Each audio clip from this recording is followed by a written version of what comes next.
ಪ್ರೀತಿಯ ದ್ವಿತೀಯ PUC ವಿದ್ಯಾರ್ಥಿಗಳೇ, ಎಲ್ಲರಿಗೂ ಕೂಡ ಮತ್ತೊಮ್ಮೆ ನಮ್ಮ ಯೂಟ್ಯೂಬ್ ಚಾನಲ್ಗೆ ಸ್ವಾಗತ.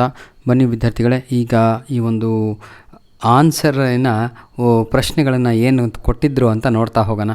ಇಷ್ಟು ದಿನ ಪ್ರಶ್ನೆ ಡಿಸ್ಪ್ಲೇ ಮಾಡಿಬಿಟ್ಟು ಆನ್ಸರ್ ಹೇಳ್ಕೊತ ಹೋಗ್ತಾಯಿದ್ವಿ. ಈಗ ಆನ್ಸರನ್ನು ಡಿಸ್ಪ್ಲೇ ಮಾಡಿದ್ದೇನೆ.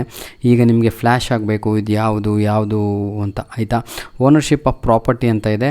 ಇದು ಎದರಲ್ಲಿಲ್ಲ ಅಂತ ಹೇಳಿದರೆ partnership deed may not contain ಅಂತ, ಅದಕ್ಕೆ ಉತ್ತರ ಓನರ್ಶಿಪ್ ಆಫ್ ಪ್ರಾಪರ್ಟಿ ಅಂತ. ಕ್ವಶನ್ ನಂಬರ್ 3 ಇದೆ ನೋಡಿ, ಕಾಲ್ಸ್ ಇನ್ ಅರಿಯರ್ಸ್ ಅಂತ ಇದೆ.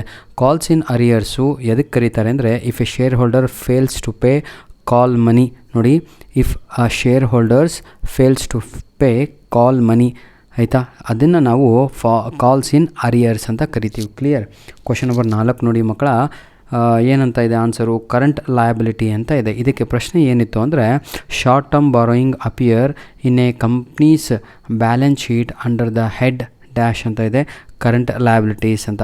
ಚಿಂತೆ ಮಾಡಿಬಿಡಿ, ಕ್ವಶನ್ ಪೇಪರ್ ತಾನೇ. ಇದೇ ವಿಡಿಯೋದ ಡಿಸ್ಕ್ರಿಪ್ಷನ್ ಬಾಕ್ಸಿನ ಕೆಳಗಡೆ ಕ್ವಶನ್ ಪೇಪರ್ ಇದೆ, ಡೌನ್ಲೋಡ್ ಮಾಡಿಕೊಂಡು ಈ ವಿಡಿಯೋ ನೋಡಿದರೆ ಕರೆಕ್ಟಾಗಿ ನಿಮಗೆ ಅರ್ಥ ಆಗುತ್ತೆ. ಬನ್ನಿ ವಿದ್ಯಾರ್ಥಿಗಳೇ, ಈಗ ನಾವು ನೋಡ್ತಾ ಹೋಗೋಣ. ಓನರ್ಶಿಪ್ ಆಫ್ ಪ್ರಾಪರ್ಟಿ ಆಯಿತು, ಇದಾಯಿತು. ಪ್ಯೂರ್ ರೇಷಿಯೋ ಫಾರ್ಮ್ ಅಂತ ಇದೆ.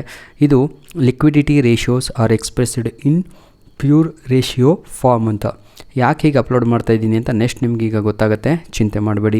ಬನ್ನಿ, ಕ್ವಶನ್ ನಂಬರ್ 6ಕ್ಕೆ ಇಂಟ್ಯಾಂಜಿಬಲ್ ಅಂತ ಆನ್ಸರ್ ಇದೆ. ಹಾಗಿದ್ರೆ ಪ್ರಶ್ನೆ ಏನಿತ್ತು ಗೊತ್ತಾ, goodwill is and dash asset ಅಂತ ಇತ್ತು, ಅದಕ್ಕೆ ಇಂಟ್ಯಾಂಜಿಬಲ್ ಅಸೆಟ್ ಅನ್ನುವಂಥದ್ದು ರೈಟ್ ಆನ್ಸರ್. ಕ್ವಶನ್ ನಂಬರ್ 7ಗೆ ಡೆಬಿಟೆಡ್ ಅಂತ ಇದೆ. ಪ್ರಶ್ನೆ ಏನಿತ್ತು ಗೊತ್ತಾ, if an asset is taken over by a partner, such a partner capital account is to be ಆಯಿತಾ ಡೆಬಿಟೆಡ್ ಅಂತ. ಕ್ವಶನ್ ನಂಬರ್ 8 ಬರಿಯರ್ ಅಂತ ಇದೆ. Debenture which are transformed from mere delivery are called bearer debentures ಅಂತ. Question number 9ಕ್ಕೆ simplification ಅಂತ answer ಇದೆ. The term analysis means, ನೋಡಿ, simplification of financial data ಅಂತ, ಆಯಿತಾ. ಬ್ಯಾಲೆನ್ಸಿಂಗ್ ಅಂತ 10ಗೆ ಆನ್ಸರ್ ಯಾಕೆ ಬರೆದಿದ್ದಾರೆ ಅಂದರೆ, ಕ್ವಶನ್ ಏನಿತ್ತು ಅಂದರೆ, cash flow statement helps in dash of cash flows ಅಂತ ಇದೆ, ಬ್ಯಾಲೆನ್ಸಿಂಗ್ ಅಂತ. ಬನ್ನಿ, ಈಗ ನಾವು ಮ್ಯಾಚ್ ದ ಫಾಲೋಯಿಂಗ್ ಕಡೆಗೆ ಹೋಗೋಣ. ರೈಟ್ ಆಫ್ ನ್ಯೂ ಪಾರ್ಟ್ನರ್ ಅಂತ ಕೊಟ್ಟಿದ್ದಕ್ಕೆ ಶೇರ್ ಇನ್ ಫ್ಯೂಚರ್ ಪ್ರಾಫಿಟ್ಸ್ ಅಂತ, ಅದಕ್ಕೆ ಉತ್ತರ. ಪಾರ್ಟ್ನರ್ಸ್ ಲೋನ್ ಅಂತ ಕೊಟ್ಟರೆ ಸೆಟ್ಲ್ಮೆಂಟ್ ಬೈ ಪೇಮೆಂಟ್ ಅಂತ ಅರ್ಥ. ಡಿಬೆಂಚರ್ಸ್ ಅಂತ ಕೊಟ್ಟರೆ ಅಕ್ನಾಲೇಜ್ಮೆಂಟ್ ಆಫ್ ಡೆಬಿಟ್ ಅಂತ ಅರ್ಥ. ಟ್ರೆಂಡ್ ಅನಾಲಿಸಿಸ್ ಅಂದರೆ tool of analysis of financial statement ಅಂತ. ನೆಕ್ಸ್ಟು ರಿಡೆಂಪ್ಷನ್ ಆಫ್ ಡಿಬೆಂಚರ್ ಅಂತ ಕೊಟ್ಟರೆ ಕ್ಯಾಶ್ ಔಟ್ಫ್ಲೋ ಅಂತ. ಬನ್ನಿ, ಈಗ ನಾವು 1 ಮಾರ್ಕ್ ಕ್ವಶನ್ಸನ್ನು ನೋಡೋಣ. Find out the interest of 5% per annum on capital of 2,50,000 for 6 months ಅಂತ ಇದೆ. ಏನೂ ಇಲ್ಲ ಕೊಂಡ್ರಿ, ಅವರೇ ಆನ್ಸರ್ ಕೊಟ್ಟಿದ್ದಾರಲ್ವ, 7,50,000 ಅಂತ ಮೇಲ್ ಬರ್ಕೋಬೇಕು, ಆಯಿತಾ. ಇಂಟು 5 ಯಾಕಂದರೆ ಪರ್ಸೆಂಟೇಜು 5 ಅಲ್ವಾ, ಹಾಗಾಗಿ ಇಂಟು 5 ಅಂತ ಹಾಕೊಂಬಿಟ್ರೆ ಮುಗೀತು. ಡಿವೈಡೆಡ್ ಬೈ 100 ಅಂತ ಹಾಕಿ, ಇಂಟು 6/12. ಯಾಕೆ ಸರ್ 6/12 ಅಂದರೆ 6 ತಿಂಗಳಲ್ವಾ ಒಂದು ವರ್ಷಕ್ಕೆ, ಹಾಗಾಗಿ 6/12 ಅಂತ ಎಲ್ಲ ಸೇರ್ ಮಾಡಿದರೆ 6,250 ರೂಪಾಯಿಗಳು ಬರುತ್ತೆ ಅಷ್ಟೇ, ಮತ್ತು ಏನೂ ಇಲ್ಲ. ಎಕ್ಸ್ಪ್ಯಾಂಡ್ OPC ಅಂತ ಇದೆ, 1% ಕಂಪ್ನಿ ಅನ್ನುವಂಥದ್ದು ಸರಿಯಾದ ಉತ್ತರ. ಕ್ವಶನ್ ನಂಬರ್ 15ಕ್ಕೆ state any 1 future of financial statement ಅಂತ ಇದೆ. ಅದರ ಯಾವುದಾದ್ರೂ ಒಂದು ಫ್ಯೂಚರನ್ನು ಬರೀರಿ ಅಂತ 4 ಹೇಳ್ತೀನಿ, ಯಾವುದಾದ್ರೂ ಒಂದು ಬರೀರಿ ನೀವು. ನೋಡಿ, ಸ್ಟೇಟ್ ಎನಿ 1 ಫ್ಯೂಚರ್ ಅಂತ ಹೇಳಿದರೆ ರೆಕಾರ್ಡ್, ಫ್ಯಾಕ್ಟ್, ಅಕೌಂಟಿಂಗ್, ಏನಿದು ಕನ್ವೆನ್ಷನ್, ಪಾಸ್ಟುಲೇಟ್ಸ್, ಇನ್ನೊಂದು ಪರ್ಸನಲ್ ಜಡ್ಜ್ಮೆಂಟ್ಸ್ ಅಂತ. Question number 16 give 1 example for current assets ಅಂತ ಇತ್ತು, ಅದಕ್ಕೆ ಕ್ಯಾಶ್ ಇನ್ ಹ್ಯಾಂಡ್ ಬರಿಬೋದು, ಕ್ಯಾಶ್ ಅಟ್ ಬುಕ್ ಬ್ಯಾಂಕ್ ಬರಿಬೋದು, ಡಿಬೆಂಟರ್ ಬರಿಬೋದು, ಸ್ಟಾಕ್ ಬರಿಬೋದು, ಬಿಲ್ ರಿಸೀವಬಲ್ಸ್ ಕೂಡ ಬರಿಬೋದು. ಈಗ ನಾವು ಪಾರ್ಟ್ ಬಿ ನಲ್ಲಿ ಇದ್ದೇವೆ ಮಕ್ಕಳೇ. ಆನ್ಸರ್ ಎನಿ 3 ಕ್ವಶನ್ಸ್ ಅಂತ ಇದೆ. Give the meaning of fixed capital method ಅಂತ ಇದೆ. ಕ್ವಶನ್ ನಂಬರ್ 17 ನೋಡೋಣ. The fixed capital method keeps partner, ನೋಡಿ, ಕ್ಯಾಪಿಟಲ್ ಕಾನ್ಸ್ಟೆಂಟ್ ವೈಲ್, ಭಾಳ ಚೆನ್ನಾಗಿದೆ ನೋಡಿ, ಇದು ಕಾಣ್ತಾ ಇದೆ ಅಲ್ವ ಎಲ್ಲ, ವೆರಿ ಗುಡ್, ಎಸ್. ನೋಡಿ, ಕ್ವಶನ್ನು give the meaning of fixed capital, 2 mark question. Give the meaning of fixed capital method ಅಂತ ಇದೆ. Fixed capital method keeps partner capital constant while routine adjustment are shown in current accounts. All adjustment like interest on capital, interest on drawings, salary, commissions and share of profit give any 2 ways of settlement of claims in the decreased partner ಅಂತ ಇದೆ. ಅದು immediate full payment ಆಗಿರ್ಬೋದು ಅಥವಾ transform to loan account ಆಗಿರ್ಬೋದು. ಇದರ ಒಂದು question paper ಇದೇ ವಿಡಿಯೋದ ಡಿಸ್ಕ್ರಿಪ್ಷನ್ ಬಾಕ್ಸಿನ ಕೆಳಗಡೆ ಕೊಟ್ಟಿರ್ತೇನೆ, ಡೌನ್ಲೋಡ್ ಮಾಡ್ಕೊಳ್ಳಿ. ಗೊತ್ತಾಗಲಿಲ್ಲ ಅಂದಾಗ ಕೀ ಆನ್ಸರ್ಗಳು ಈ ವಿಡಿಯೋವನ್ನು ನೋಡ್ಕೊಳ್ಳಿ. Question number 19, state any 2 methods of issues of shares ಅಂತ ಇದೆ. ಕ್ವಶನ್ ನಂಬರ್ 19ರಲ್ಲಿ ಅದಕ್ಕೆ initial public offering, private placement of shares, employee stock option plan, rights to issue ಅನ್ನುವಂಥದ್ದು ಸರಿಯಾದ ಉತ್ತರ. Question number 21, if the revenue of operation are 48,000, trade receivables are 8,000, ಅಂದರೆ 48ಕ್ಕೆ 8,000 ಸೇರಿಸಿ ಅಂತ. And closing trade receivables are 6,000. Closing ಅಂದರೆ minus ಮಾಡಿ ಮುಗೀತು. ಅಲ್ಲಿಗೆ 48 1 8 56 ಮೈನಸ್ 6,000 50,000 ಅಂತ ಆನ್ಸರ್ ರೀ. ಇಷ್ಟೇ. ಈಗ ನೋಡಿ ಮಕ್ಕಳೇ ಇರುವಂಥದ್ದು ಇದು ನಿಮಗೆ ತೊಂದರೆ ತಾನೇ. ಇದೇ ನಾನು ಹೇಳಿದ್ದು 6 ಮಾರ್ಕ್ಸ್ ಇಂಪಾರ್ಟೆಂಟ್ ಕ್ವಶನ್ಸ್ ಯಾವುದು ಗೊತ್ತಾ? ಅದನ್ನೇ ನಾನು ನಿಮ್ಗೆ ಹೇಳ್ತಾ ಇರೋದು ಪ್ರಾಫಿಟ್ ಆ್ಯಂಡ್ ಲಾಸ್ ಅಂತ.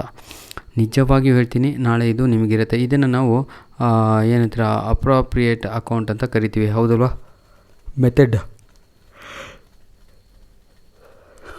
ಅದನ್ನು ಈ ರೀತಿಯಾಗಿ ಬರೀಬೇಕು. ಇದು ಎದಕ್ಕೆ ಆನ್ಸರ್ ಅಂದರೆ ನೋಡಿ, profit and loss appropriation account ಅಂತ.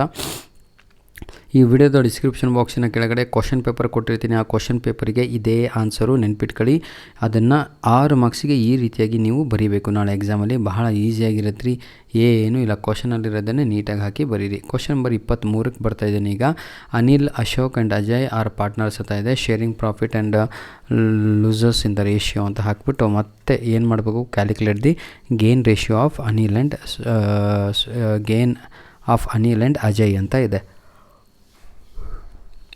ರೇಷಿಯೋ ಕಂಡುಹಿಡಬೇಕು. ಅನಿಲ್ ಎಷ್ಟು ರೇಷಿಯೋ ಮಾಡ್ತಾಯಿದ್ದಾನೆ, ನೀವು ಎಷ್ಟು ರೇಷಿಯೋ ಮಾಡ್ತಾಯಿದ್ದಾನೆ ಅಂತ, ಆಯಿತಾ? ಅಷ್ಟೇ, ಮತ್ತೇನೂ ಇಲ್ಲ. ಭಾಳ ಈಸಿ ಇರುವಂಥದ್ದು. ಗೇನ್ ರೇಷಿಯೋ ಅಂತ ಹಾಕ್ಕೊಂಡು is equal to new ratio minus old ratio ಅಂತ. ನ್ಯೂ ರೇಷಿಯೋದಲ್ಲಿ ಏನಿತ್ತು ಅಂತ ಅದನ್ನು ಬರ್ಕೊಳ್ಳಿ, ಓಲ್ಡ್ ರೇಷಿಯೋದಲ್ಲಿ ಏನಿತ್ತು ಅಂತ ಅದನ್ನು ಬರ್ಕೊಂಡು, ಆಯಿತಾ, ಮೈನಸ್ ಮಾಡಿ ಅದನ್ನು LCM ಕಂಡುಹಿಡಿದು ಪಟ ಅಂತ ಮಾಡ್ತೀರಾ ನೀವೆಲ್ಲ. ಡಿಸ್ಪ್ಲೇ ಕಾಣ್ತಾ ಇದೆ. ಕ್ವಶನ್ ನಂಬರ್ 24, ಏನಿತ್ತು? A, B and C R partners. ಇದು ಕೂಡ ಪ್ರಾಫಿಟ್ ಆ್ಯಂಡ್ ಲಾಸು, ಆಯಿತಾ? ಏನು ಕಂಡುಹಿಡಿದೆ ಅಂತ ಕೊಟ್ಟಿದ್ದಾರೆ. ಪ್ರಿಪೇರ್ AS ಏನು ಎಕ್ಸಿಕ್ಯೂಟರ್ಸ್ ಅಕೌಂಟ್ ಅಂತ ಇದೆ, ಆಯಿತಾ? AS ಎಕ್ಸಿಕ್ಯೂಟರ್ಸ್ ಅಕೌಂಟ್ ಭಾಳ ಇಂಪಾರ್ಟೆಂಟ್ ಆಗಿರುವಂಥದ್ದು ಎಕ್ಸಾಮಲ್ಲಿ, ನೆನ್ಪಿಟ್ಕೊಳ್ಳಿ, ಆಯಿತಾ? 6 ಮಾರ್ಕ್ಸಿಗೆ ಭಾಳ ಇಂಪಾರ್ಟೆಂಟು. ಅಂದರೆ ಪ್ರಾಫಿಟ್ ಆ್ಯಂಡ್ ಲಾಸಿಂದನೇ ಭಾಳ ಬರ್ತಾಯಿದ್ದಾವೆ. ಕ್ವಶನ್ ನಂಬರ್ 25, ಒಂದು ಬ್ಯಾಲೆನ್ಸ್ ಶೀಟನ್ನು ರೆಡಿ ಮಾಡುವಂಥದ್ದು ಈ ರೀತಿಯಾಗಿ ರೆಡಿ ಮಾಡಬೇಕು. ನೋಡಿ, ಇದು ಪರ್ಟಿಕ್ಯುಲರ್ಸ್ ಅಂತ ಇದಲ್ವ, ಅವರೇ ಕೊಟ್ಟಿರ್ತಾರೆ. ಈ ರುಪೀಸು ಅವರೇ ಕೊಟ್ಟಿರ್ತಾರೆ. ಎರಡರ ಮಧ್ಯೆ ನೀವು ಏನು ಮಾಡಬೇಕು ಅಂದರೆ ಒಂದು ಬಾಕ್ಸ್ ಹಾಕಬೇಕು, ನೋಟ್ ನಂಬರ್ ಅಂತ. ಇಷ್ಟೇ. ಬ್ಯಾಲೆನ್ಸ್ ಶೀಟ್ ಮಾಡುವಾಗ ನೀವು ಇಷ್ಟು ಮಾಡಬೇಕು ಕೆಲಸ. ಅವ್ರು ಕೊಟ್ಟಿದ್ದನ್ನು ಬರ್ಕೊಂಡು ಮಧ್ಯದಲ್ಲಿ ಒಂದು ನೋಟ್ ನಂಬರ್ ಅಂತ ಹಾಕ್ಕೊಳ್ಳೋದು. ತಿಳಿತ್ರಿ? ಭಾಳ ಈಸಿ ಮಾಡಿದವರಿಗೆ, ಇಲ್ಲಾಂದರೆ ಏನೂ ಅರ್ಥ ಆಗೋಲ್ಲ, ಆಯಿತಾ? ಅವರೆಲ್ಲ ಕೊಟ್ಟಿದ್ದಾರೆ, ಅದನ್ನು ನೀವು ಒಂದೊಂದು ಕಡೆ ಬರ್ಕೊಂತ ಬರಬೇಕು. Share capital. Next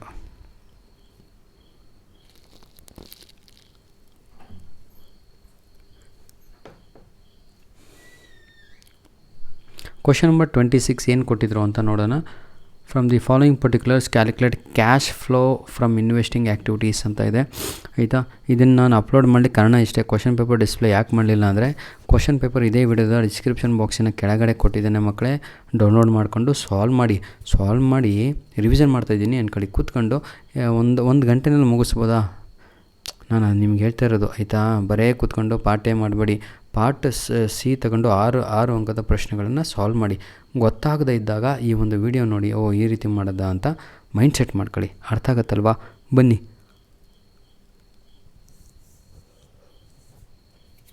part D ನೋಡೋಣ. ಪಾರ್ಟ್ ಡಿನಲ್ಲಿ ಇಂಪಾರ್ಟೆಂಟ್ ಕ್ವಶನ್ಸು ಬೇಕು ಅಂತ ಹೇಳ್ತಿದ್ದೀರಾ. ಪಾರ್ಟ್ ಡಿನಲ್ಲೂ ಕೂಡ ಈ ಬ್ಯಾಲೆನ್ಸ್ ಶೀಟ್ ಮಾಡುವುದು ಇದೆ ನಿಮಗೆ. There prepare a balance sheet as on, ಆಯಿತಾ, ವಾಸ್ ಆ್ಯಸ್ ಫಾಲೋಸ್ ಅಂತ. 31/3/2025 ಏನು ಕೊಟ್ಟಿದ್ದಾರೋ ಅದನ್ನೇ ಬರ್ಕೊಂಡು ಪಟ ಅಂತ ನೀಟಾಗಿ ಬರಿತಾ ಹೋಗಿ. ಅವರೇ ಕ್ವಶನಲ್ಲಿ ಎಲ್ಲ ಕೊಟ್ಟಿರ್ತಾರೆ, ಅರ್ಥ ಆಯ್ತಾ? ಈ ಚಿತ್ರನೂ ಕೂಡ ಅಷ್ಟೇ, ಅವರೇ ಕೊಟ್ಟಿರ್ತಾರೆ, ನೆನ್ಪಿಟ್ಕೊಳ್ಳಿ. Question number 27.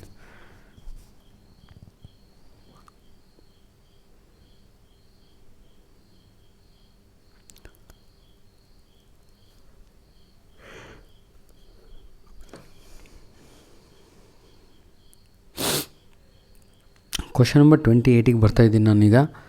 ನೋಡಿ ಸರ್, ಯಾರಿಗೆ ಗೊತ್ತಾಗ್ತಾ ಇಲ್ವೋ ಈ ವಿಡಿಯೋ ಪ್ಲಾನು, ನನ್ನ ಪ್ಲಾನ್ ಇಷ್ಟೇ. ಈ ವಿಡಿಯೋದ ಡಿಸ್ಕ್ರಿಪ್ಷನ್ ಬಾಕ್ಸಿನ ಕೆಳಗಡೆ ಪ್ರತಿಯೊಬ್ಬರಿಗೂ ಕೂಡ ನಾನು ಏನು ಮಾಡಿದ್ದೀನಿ, ಕ್ವಶನ್ ಪೇಪರ್ ಉಚಿತವಾಗಿ ನೀಡಿದ್ದೇನೆ. ಆ ಕ್ವಶನ್ ಪೇಪರ್ ಡೌನ್ಲೋಡ್ ಮಾಡ್ಕೋಬೇಕು. ಇದನ್ನು ಸಾಲ್ವ್ ಮಾಡಿ ಈ ವಿಡಿಯೋ ಯಾವಾಗ ನೋಡಬೇಕು ಅಂದರೆ ಯಾವ ಪ್ರಶ್ನೆ ಅರ್ಥ ಆಗಲ್ವೋ ಆವಾಗ ತಗೊಂಡು ಕ್ವಶನ್ ನಂಬರ್ 29 ಏನು ಕೊಟ್ಟಿದ್ದಾನೆ, A mining company limited invited application for 50,000 equity shares, each share 100 rupees at premium ₹10 per share. ಹೌದಲ್ವಾ? ಈ ರೀತಿಯಾಗಿ ಕೊಟ್ಟಿದ್ದಾರೆ.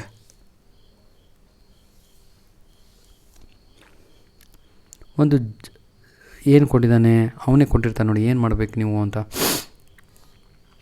ಎಲ್ಲಿದ್ದೀರಿ? Pass the journal entries in the book of the company. ಏನು ಮಾಡಬೇಕೀಗ ನಿಮ್ಮ ಕೆಲಸ ಏನು, ಒಂದು ಜರ್ನಲ್ ಎಂಟ್ರಿಯನ್ನು ಮಾಡಬೇಕು.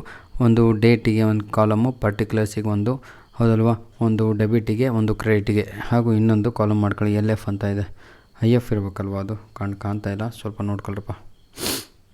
ಅಷ್ಟೇ ರೀ, ಮತ್ತೇನೂ ಇಲ್ಲ. 9 ರೀತಿ ಇದ್ದಾವೆ ಜರ್ನಲ್ಗಳು, ಅದನ್ನು ಕಲಿಬೇಕು ನೀವು. ಅದಕ್ಕೆ ನಿಮ್ಗೆ ಹೇಳಿದ್ದು ನಾನು ನೆನ್ನೆಯಿಂದ. Give the journal entries for the following ಅಂತ ಇದೆ. ಇದನ್ನು ಕೂಡ ರೆಡಿಯಾಗಿ, ಏನೂ ಇಲ್ಲ, ಅಲ್ಲಿರೋದನ್ನೇ ನೀಟಾಗಿ ಬರ್ಕೊಂತ ತಾವುಗಳು ಹೋಗೋದು. ಬರೆಯುವ ಕಲೆ ಇರಬೇಕು, ಬರೆಯುವ ಛಲ ಇರಬೇಕು ಅಷ್ಟೇ. ಎಕ್ಸಾಮಲ್ಲಿ ಸ್ಕೇಲು ಪೆನ್ಸಿಲ್ಲು ಕ್ಯಾರಿ ಮಾಡೋದನ್ನು ಮರೆಯಬೇಡಿ. ಎರೇಸರು ಎಲ್ಲವೂ ಹೊಸವೇ ಒಯ್ಯಿರಿ, ಪೆನ್ ಮಾತ್ರ ಹೊಸದು ಒಯ್ಯಬೇಡಿ, ಆಯಿತಾ? ಸ್ಮೂತ್ನೆಸ್ ಸಿಗಲ್ಲ, ಗ್ರಿಪ್ ಸಿಗಲ್ಲ. ಫಾಲೋಯಿಂಗ್ ಏನಿದೆ ಇದು, profit and loss for the ಇಯರೇ ಇರೋದು. ಮತ್ತೆ ಅದೇ ಹೇಳಿದ್ನಲ್ವಾ, profit and loss very important question for 6 marks 12 ಮಾರ್ಕ್ಸಿಗೆ. ಕ್ವಶನ್ ನಂಬರ್ 32 ನೋಡೋಣ. From the following information you are required to calculate ಅಂತ ಇದೆ. ಏನನ್ನು ಕ್ಯಾಲ್ಕುಲೇಷನ್ ಮಾಡಬೇಕು, ಕರೆಂಟ್ ರೇಷಿಯೋ ಕ್ಯಾಲ್ಕುಲೇಷನ್ ಮಾಡಬೇಕು. ಹೌದಲ್ವಾ? ಕರೆಂಟ್ ರೇಷಿಯೋ ಅಂದರೆ ಅದಕ್ಕೆ ಫಾರ್ಮುಲಾ ಏನು, current assets by current liabilities ಅಂತ. ಹೌದಲ್ವಾ? ಕರೆಂಟ್ ಅಸೆಟ್ ಎಷ್ಟು ಕೊಟ್ಟಿದ್ದಾರೆ, ಎಷ್ಟಿದೆಪ್ಪ ಕರೆಂಟ್ ಅಸೆಟು, 4 ಲಕ್ಷ ಇದೆ, ಬರ್ಕೊಳೋದು. ಲಯಬಿಲಿಟೀಸ್ ಎಷ್ಟಿದೆ ಅದನ್ನು ಹುಡ್ಕೋದು. ಅದೆಷ್ಟಿದೆ, ಅದೊಂದು ಎಲ್ಲಿ ಕೊಟ್ಟಿದ್ದಾರೆ ಗೊತ್ತಮ್ಮ, ಇಲ್ಲೇ ಇದೆ ನೋಡಿ, ಲಾಸ್ಟಿಂದ 3ನೇದು 3 ಲಕ್ಷ ಇದೆ. 4 ಲಕ್ಷ ಡಿವೈಡೆಡ್ ಬೈ 3 ಲಕ್ಷ ಮಾಡಿದರೆ 1.33 ಬರುತ್ತೆ, ಮುಗೀತು. ಸೆಕೆಂಡ್ ಕ್ವಶನ್ ಏನು, ಡೆಬಿಟ್ ಈಕ್ವಿಟಿ ರೇಷಿಯೋ ಅಂತ ಇದೆ. ಡೆಬಿಟ್ ಬೈ ಈಕ್ವಿಟಿ ಅಂತ ಹಾಕೋಣದು. ಡೆಬಿಟ್ ಎಷ್ಟಿದೆ, 1 ಲಕ್ಷ ಇರಬೇಕಲ್ವಾ.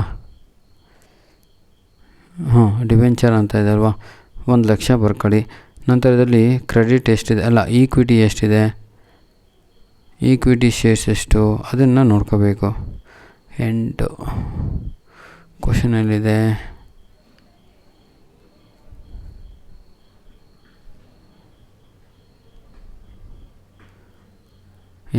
ಈಕ್ವಿಟಿ ಎಷ್ಟು ಕೊಟ್ಟಿದ್ದಾನೆ, 5 ಲಕ್ಷ ಪ್ಲಸ್ 1 ಲಕ್ಷ ಪ್ಲಸ್ 2 ಲಕ್ಷ, ಟೋಟಲಾಗಿ 8 ಲಕ್ಷ ಆಗುತ್ತೆ. ಯಾಕಂದರೆ ಈಕ್ವಿಟಿ ಶೇರ್ಸು ಟೋಟಲ್ ಮಾಡಬೇಕಲ್ವ, ಆವಾಗ ನಮಗೆ ಈಕ್ವಿಟಿ ಸಿಗುತ್ತೆ. ಕಾಣ್ತಾ ಇದೆ ಅಲ್ವಾ, ಸೈಡಿಗೆ ಇದೆ ನೋಡಿ ಲೆಕ್ಕ ಹಾಕಿದ್ದು.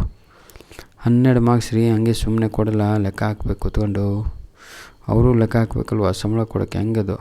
ಧನ್ಯವಾದಗಳು ವಿದ್ಯಾರ್ಥಿಗಳೇ, ಇದು ಲಾಸ್ಟ್ ಪ್ರಶ್ನೆ ಆಗಿತ್ತು. God bless you all.